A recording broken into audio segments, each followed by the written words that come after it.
Escape Pod. Episode 1008. Observer Effects, by Tim Pratt. Flashback Friday.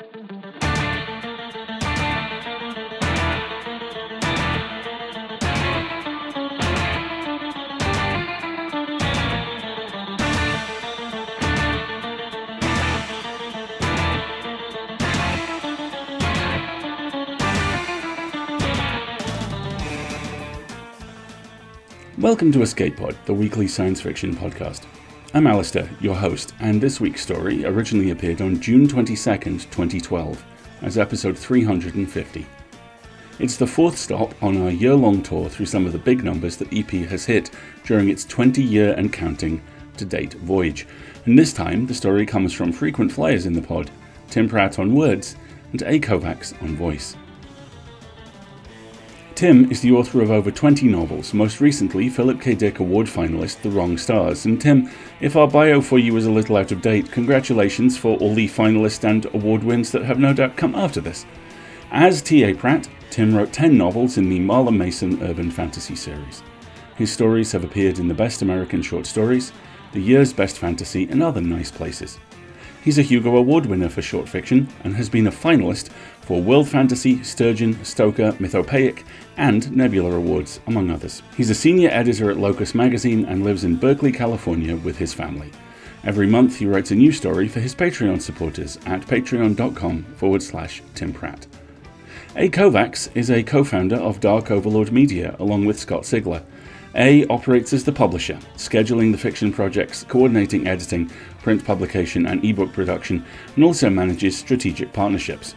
In short, if a task does not involve fiction writing or being loud and obnoxious, it probably falls to A. A is a rabid movie geek, Doctor Who fan and science fiction nerd. She volunteers in several women-forward and science-oriented organizations in San Diego, where she lives. So, pay close attention, because they are, and it's story time.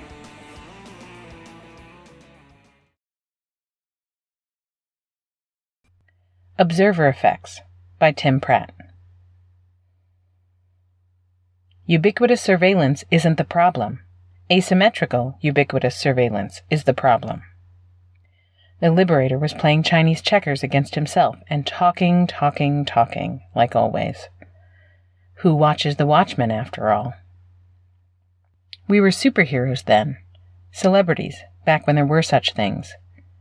It was a slow night at Orbital Headquarters, and I.O. was sitting at the big screen, watching a couple of people fuck, consensually, or we would have done something about it, in an alleyway. The screen was green with night vision enhancements, and I.O.'s strange, complicated face was perfectly placid as he observed. The problem is that we can watch ordinary people, and they can't watch us, the Liberator went on. He looked at me longingly, searchingly, and I thought it might be nice to tweak the inside of his brain and get rid of his earnestness, give him a little taste of what infamous brain damage victim Phineas Gage got when that iron bar slammed through his frontal lobe, a total personality turnaround, from nice guy to sociopath. Let the Liberator be selfish and impulsive and violent and mercurial for a while, so he could appreciate the way normal, avaricious, sneaky, hungry, desperate, needy people felt.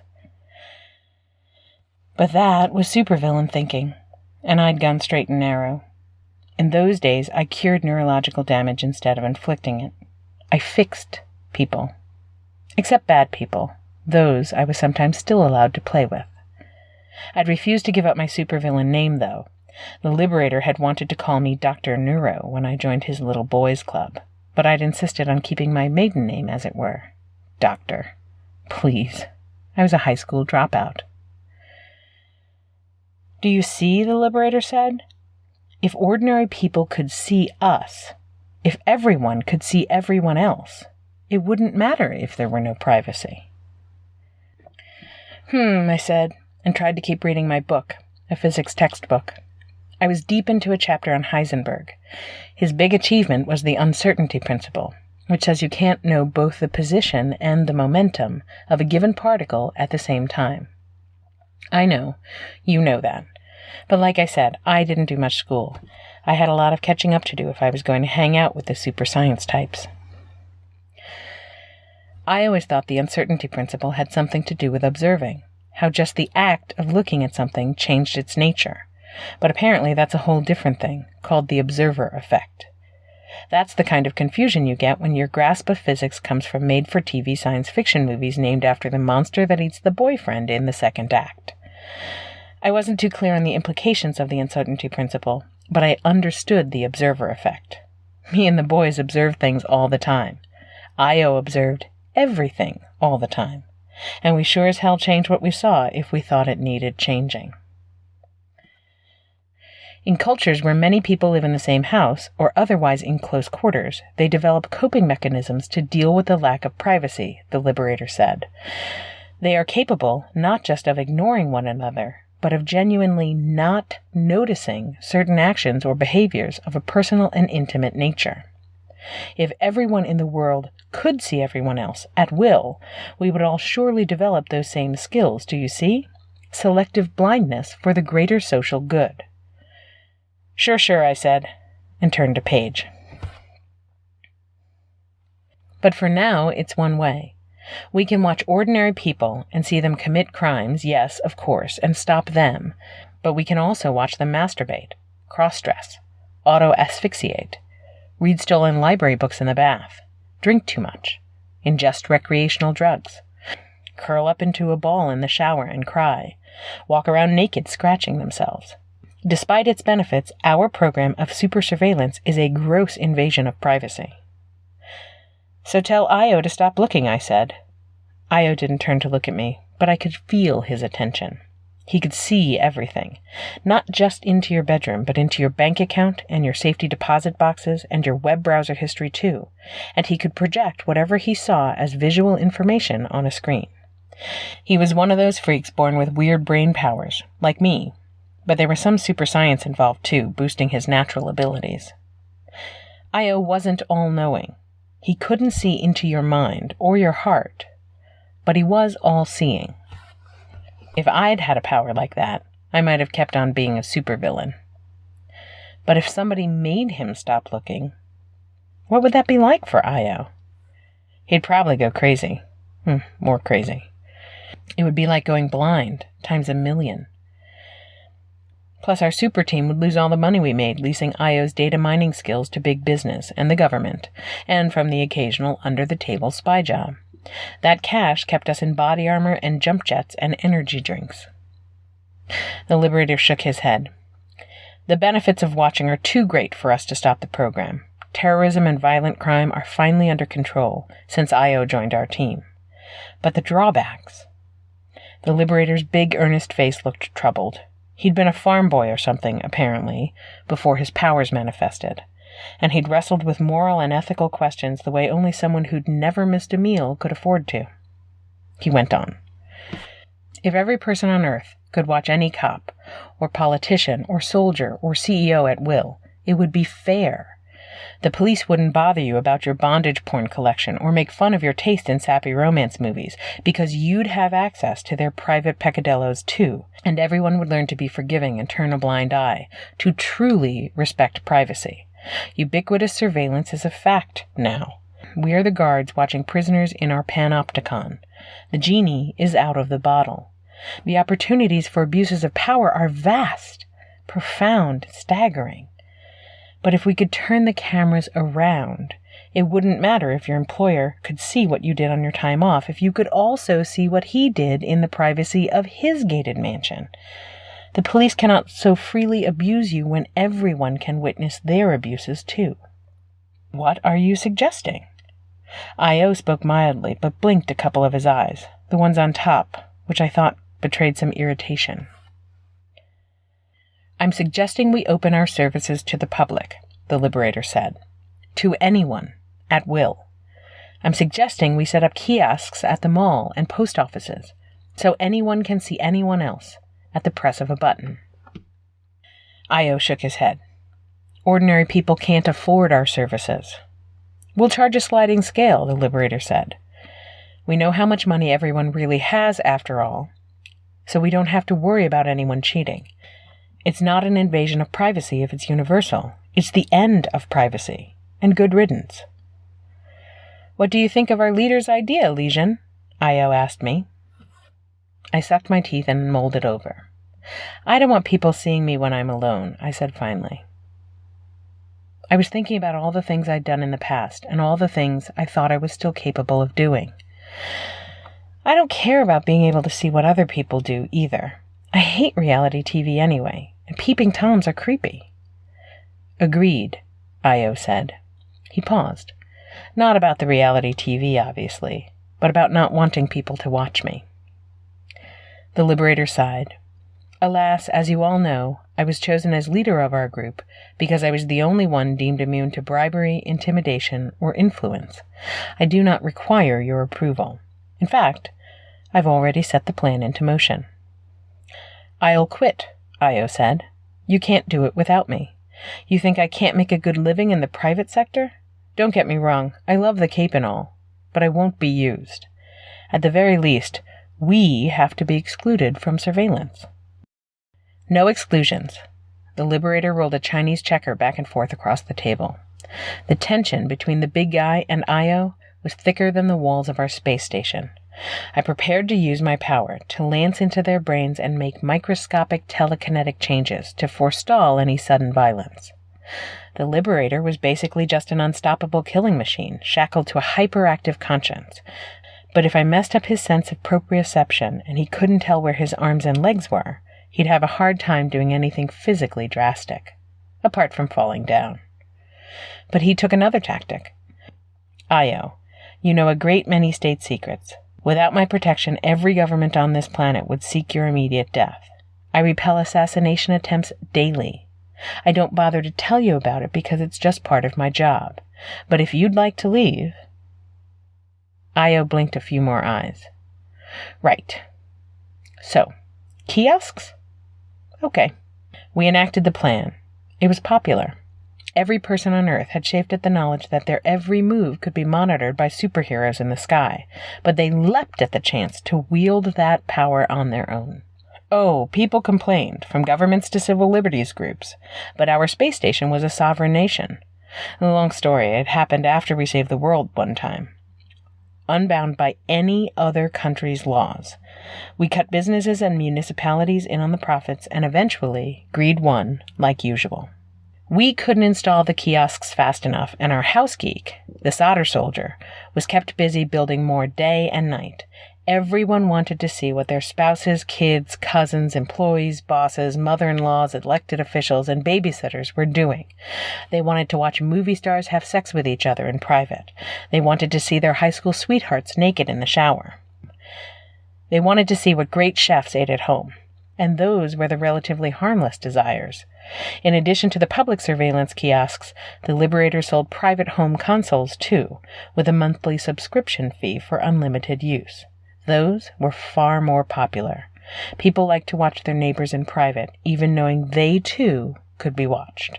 It wasn't exactly the kind of unfettered clairvoyance Io possessed, since home voyeurs had to specify a specific location they wanted to watch. But between GPS coordinates and the personal information about most people you could find on the internet, few people could live in true privacy, and a hardcore distributed network of hackers and web junkies went through the world one set of coordinates at a time and published websites detailing what they saw. Needless to say, utopia did not ensue. People did not go through a period of acting weird and repressed in private, and then just forgetting about the fact that anyone could watch them any time, adopting a live and let live mentality.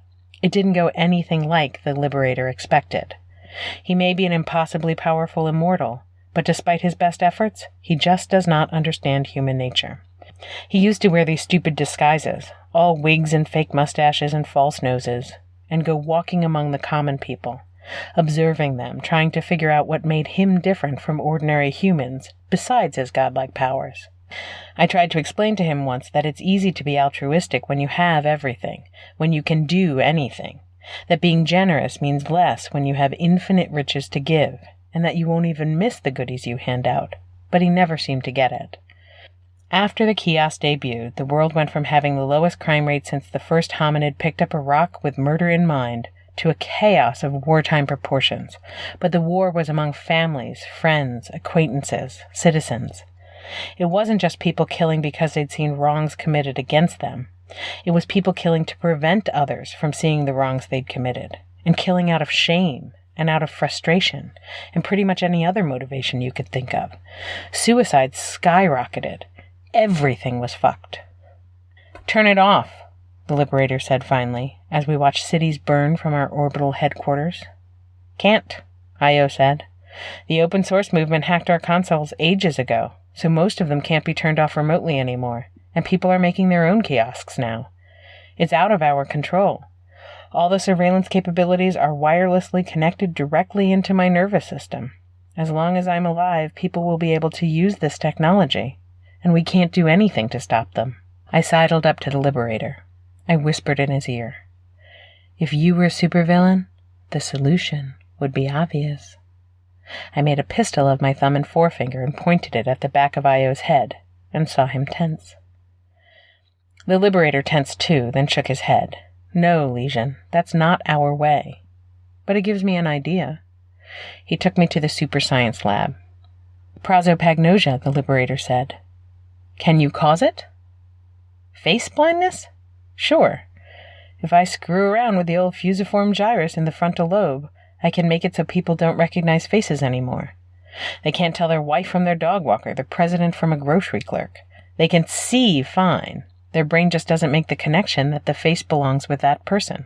It's great for hiding your identity. I used to do it with bank tellers and other witnesses when my crew robbed banks, but I didn't mention that.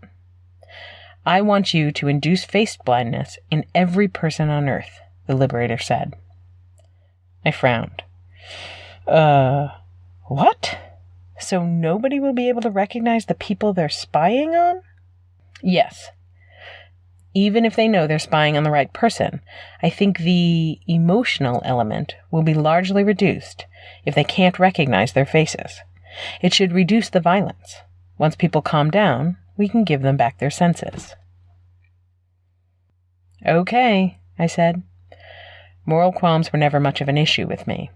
But doing that to 6 billion people is going to take a little time, boss. Like most of the rest of eternity. I'm good, but I'm not that good. This should speed things up. He showed me the power-boosting helmet the organization's former psychic used to wear, back before he blew his brains out from reading too many horrible innermost thoughts. That whole situation should have been a warning for the Liberator, if you ask me, but the Flying Boy Scout has his limitations. With this, you can change the brains of everyone at once.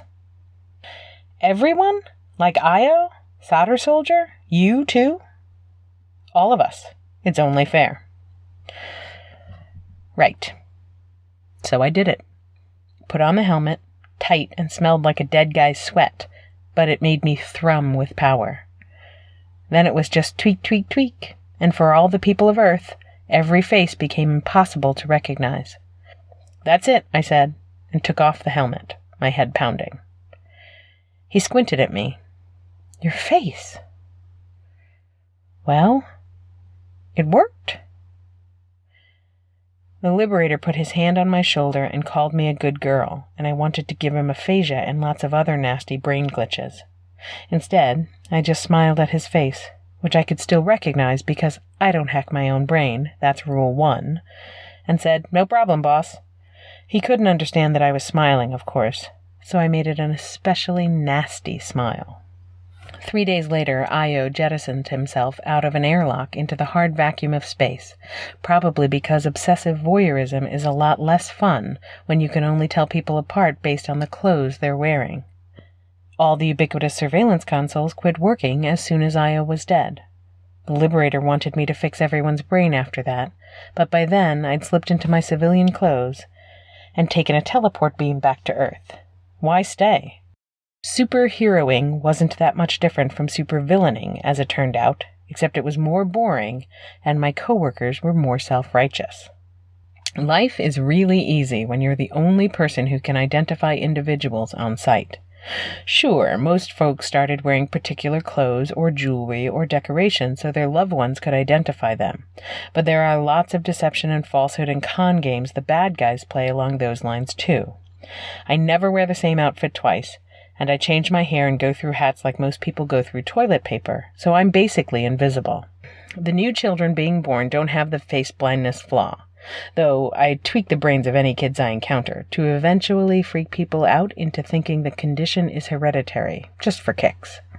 But it'll be interesting to see how the young ones grow up when their parents can't even recognize them. Screw physics. I was always more interested in sociology anyway. Social upheaval is all around now, and it's fascinating.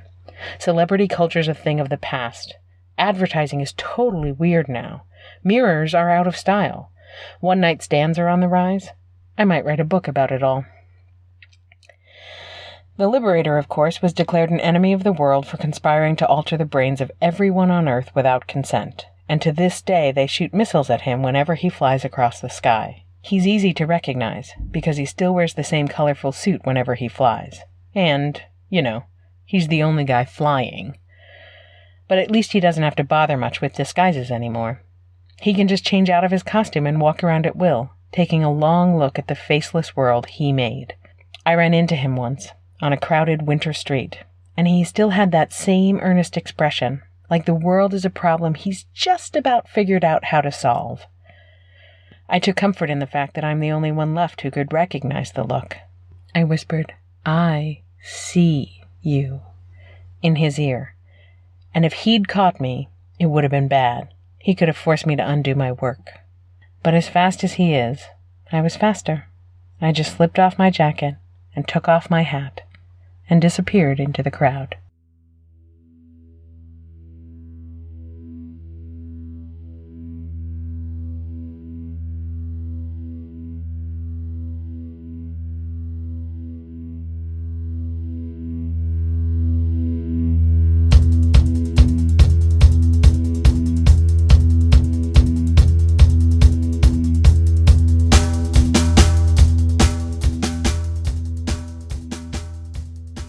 The mark of a good writer is, like science fiction, what we point at when we say, "That's a good writer."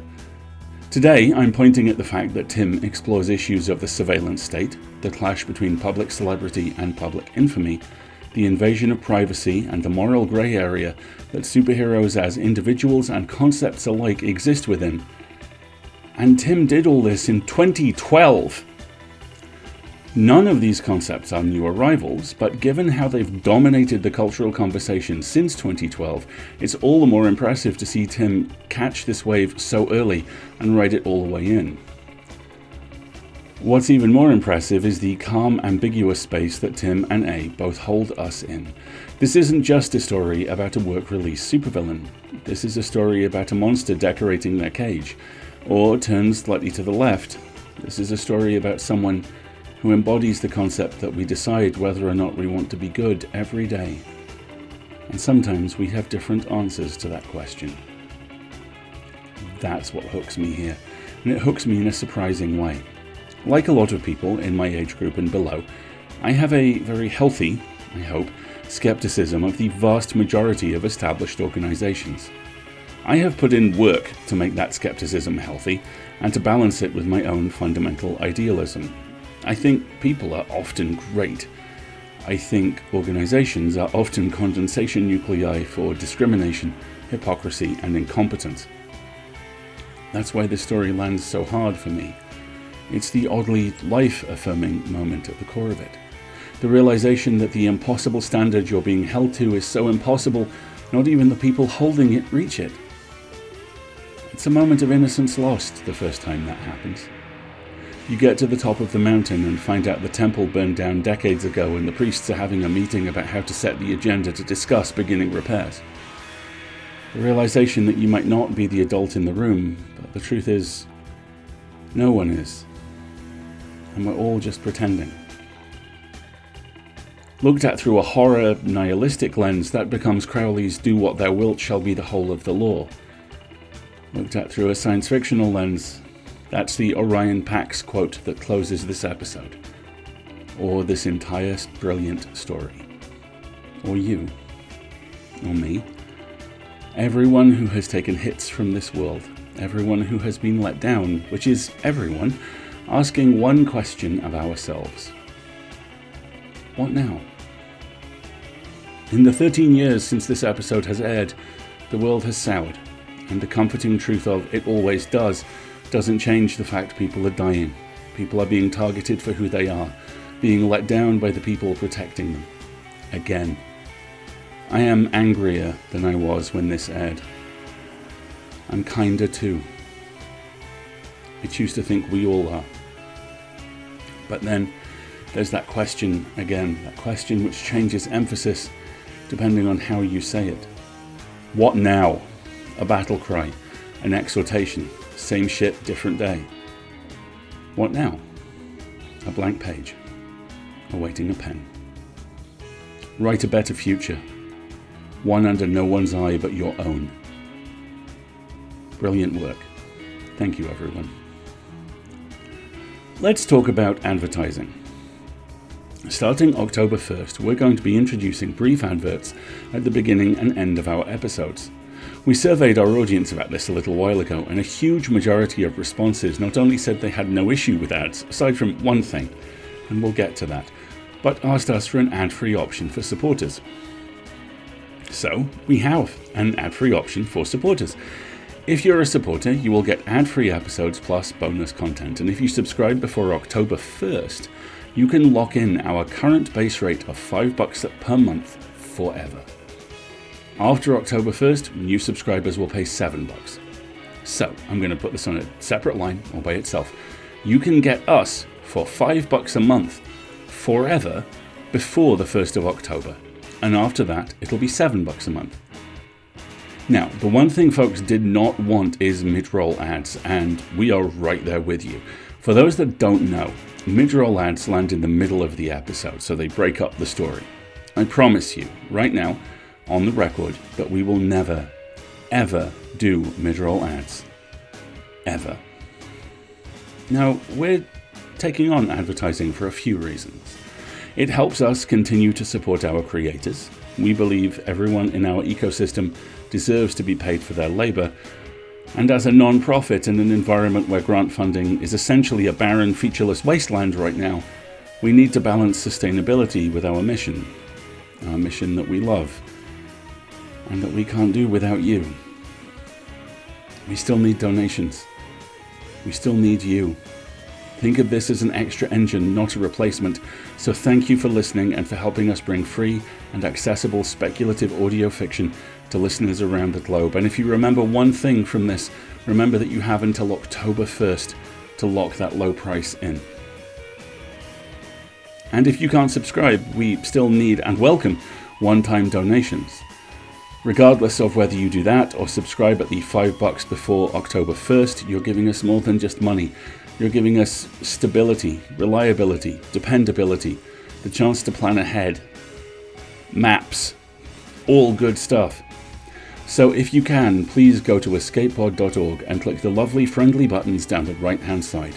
If you have any questions about how to support EA and ways to give, please reach out to us at donations@escapeartists.net.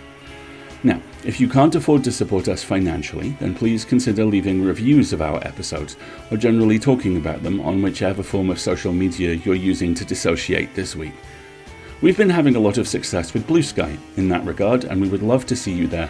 You can find us at escapepod.org. If you like merch, you can also support us by buying hoodies, t-shirts, and other bits and pieces from the Escape Artists Void merch store. The link is in various places, including our pinned tweet. Oh, and one last thing, Columbo style. Escape Pod is proud to say that we have partnered with Sleep Phones Headphones to provide a special Escape Pod branded set of headphones. Sleep phones are soft headphones that you can wear while you sleep. In fact, Marguerite has a pair that she wears on international flights, and they are so comfortable, slim, and essentially headphones in a headband. So what happens is you put them on, you unplug, and you surround yourself in sound without disturbing or being disturbed by the person next to you. Sleep phone headphones were designed by a family doctor, and they provide wearable comfort that is literally music to your ears. And even better, they're available with both Bluetooth and standard 3.5mm audio jacks. They're easy to clean, they're comfortable, and now they're just a little bit cooler because you can get them with our logo on the headband, and you can get a 10% discount off your order of the Escape Pod branded sleep phones if you use the coupon code ESCAPEPOD, all one word, at checkout. Follow the link in our show notes to Sleep Phones and remember the code ESCAPEPOD to get 10% off. EscapePod is part of the Escape Artists Foundation, a 501c3 non-profit, and this episode is distributed under the Creative Commons Attribution, Non-Commercial, No Derivatives 4.0 International License. Download and listen to the episode on any device you like, but don't change it or sell it. Theme music is by permission of Daikaiju. We'll see you next week. Before then, we are sending you off into the week with this quote from the artist who would one day be known as Optimus Prime, from Transformers issue 23. My friend's name was Megatron, and he had 3 questions. 3 things he said you should demand to know of any powerful institution. Question 1. In whose interests do you exercise your power? Question 2. To whom are you accountable? And 3. How can we get rid of you? Till all are one, folks. We'll see you next time.